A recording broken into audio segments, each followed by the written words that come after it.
Ladies and gentlemen, boys and girls, Dave Neal here, stand-up comic, host of Bachelor Recap, A Guy's Review. Matt James. We can't get enough talking about Matt James.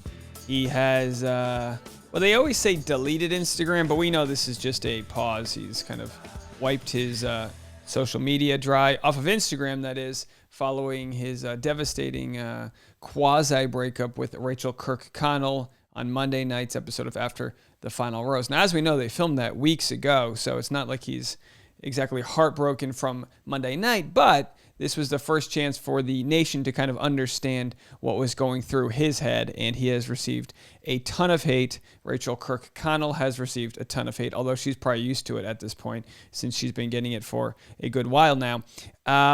His Instagram's done, but then he posted this on his Twitter. 3/21/21 here in the United States. That is March 21st. And everyone was basically saying, what the hell does this mean? You know, he got 1 million people going, what does this mean?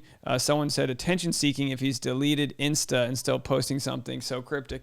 No, that's what the kids do these days. They post something cryptic and it makes us wonder what it means. Well, look, it's a vernal equinox.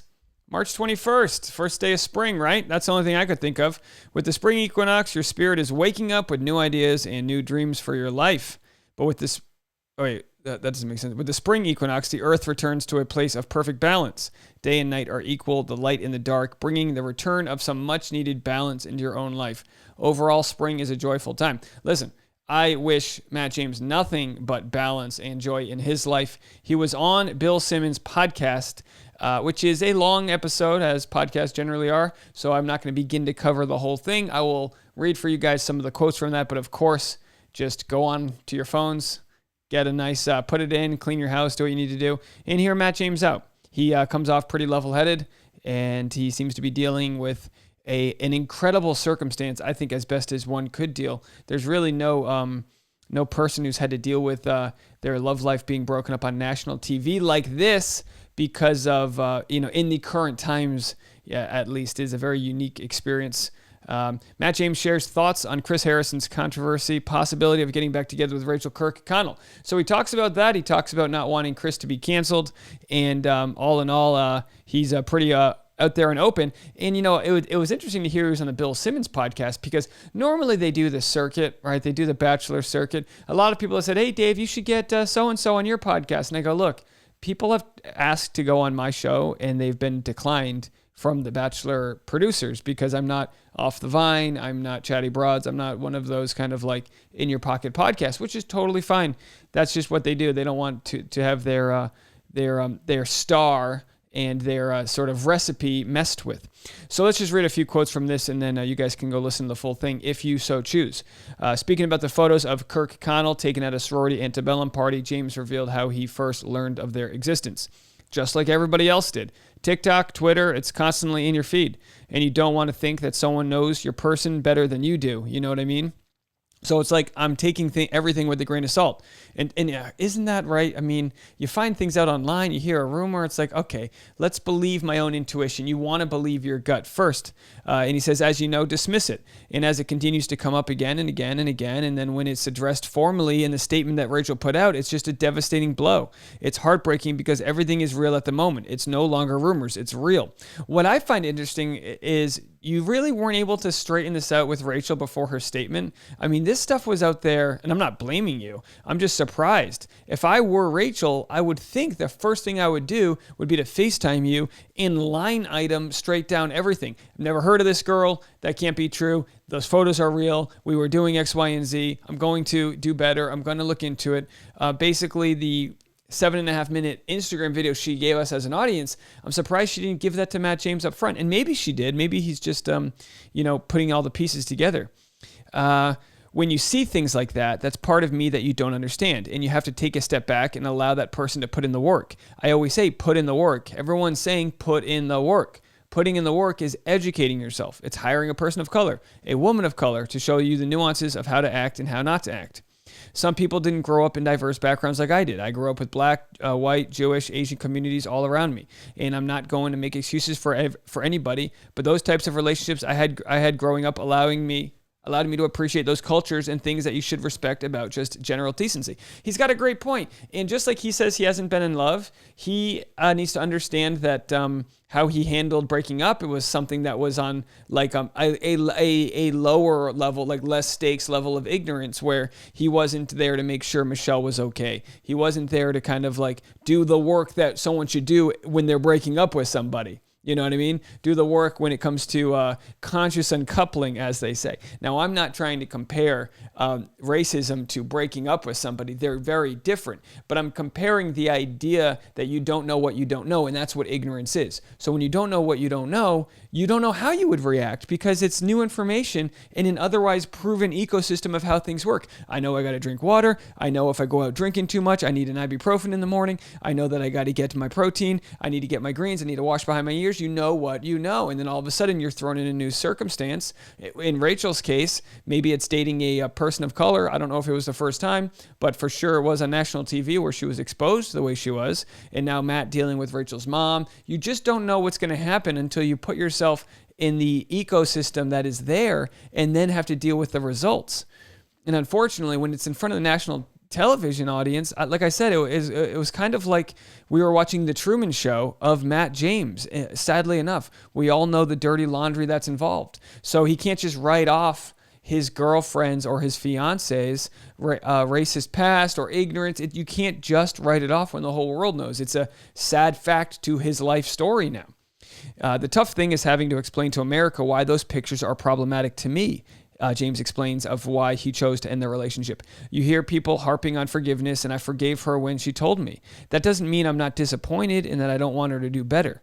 And for that to take place, I have to take a step back and let her pursue that.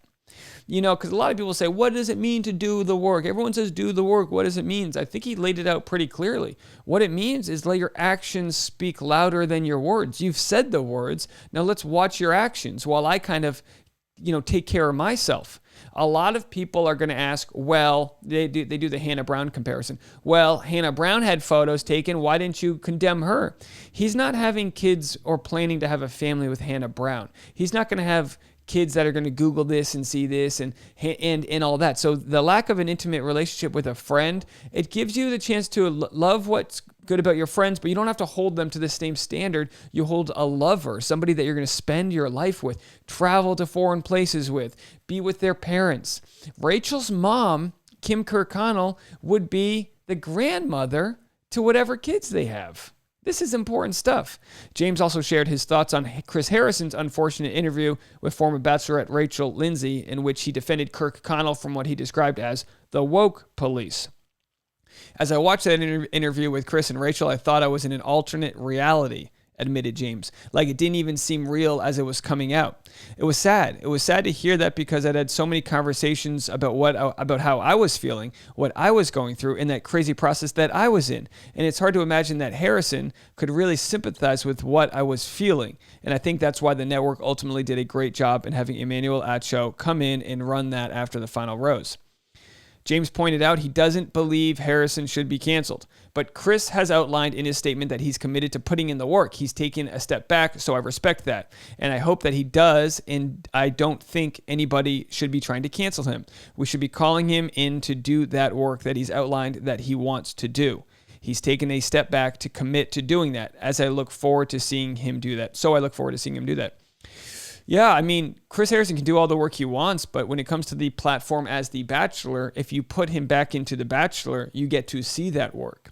Will it be performative? Maybe. Most things are. Most situations that exist, like the Teen Vogue situation where they had a new editor and they found anti-Asian comments she made in her past. The performative action was to fire that editor because they were losing ad sponsors. And it's something that is freedom of speech still exists, but it's not freedom of consequence. So when it comes to putting in the work with Chris Harrison, Matt James says, I don't think he should be fired. I think he should actively show what that work is through the vehicle that he has spent the last 20 years being a part of, the Bachelor franchise. Here's what I'll say, Bill, says Matt James. I don't think that anyone's irredeemable. And I think that for Rachael, there's a lot that we didn't discuss that we probably should have talked about. I probably should have asked more clarifying questions, and I'm giving her that space to do that. And in the meantime, I'm working on myself. I'm not going to be dating. I'm just solely focused on getting back into that meaningful work in the community and centering myself around projects that are going to elevate all the work that I've been working on doing in the city and special interests, things that I appreciate outside of reality television. So there's a whole podcast. Go watch it. Matt James on The Bachelor, behind the scenes, the Bill Simmons podcast. Go listen to it. Sorry. And yeah, very interesting. I guess he got the episode. Bill Simmons scored the interview because I think they're both friends with Bill Simmons' manager. And it's very fascinating because you got to imagine everybody's probably reaching out to Matt James to have this talk. It's a delicate place where he's at. What will go on with his social media? What the hell is happening on March 21st? I think most people are rooting for him to succeed. Obviously, there's going to be people, like when you go into the comment section here, that are immediately just going to say, things. Now, please do all women a favor and take a step back from them until you do the work and fully understand them. Everyone's telling everyone else to do the work. I think we could all learn a lesson to mind our business and do the work on ourselves, right? Let's stop telling other people to do the work. Let's do the work on ourselves. Obviously, Matt James has the right to want Rachael Kirkconnell to do the work if they're going to coexist. They have a partnership or had a partnership. And it's very interesting that he mentioned he wishes they had more difficult conversations. Look, this is how it works. You go on the show, you're at some beautiful mansion resort, wherever you are, you're in a hot tub, you're drinking wine, you're not exposed to the outside world. It isn't until you're exposed to the outside world till you see the ugly side of things. It really is terrible that he was able to fall in love with Rachael and then have all of this come up. She very well could have learned her lessons on what's right and wrong and moved on with him. Or people have said maybe she didn't learn until it was all exposed to her. I very much think she wasn't going to be going to any more antebellum parties, but what do I know? What do I know? How much have we all learned about this through educating ourselves and reading about it versus how many of us are, cemented into our viewpoints and we're just taking a stand like he shouldn't be canceled. She didn't do anything wrong.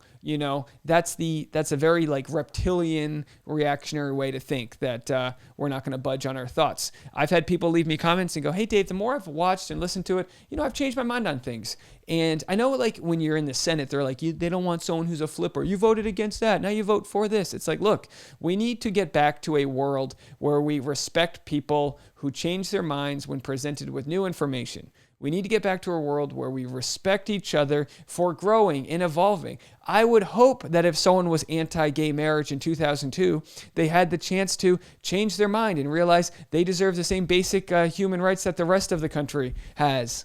Wouldn't that be a nice thing? So while, yes, we wish everyone had the perfect civic record that Bernie Sanders has, but not everyone does. Not everyone was at the forefront of the civil rights movement or thought this way 5, 6, 7, 8 years ago. But the point is, we're here right now. It's never too late to jump on the good ship of progress, and let's not make people irredeemable. Because what's the point of doing that? Don't we all want equality? Don't we all want to get everyone to the negotiating table? We're not there yet, but let's get on the way. Leave a comment, hit the like button, and I hope you guys have a great weekend. Bye, guys.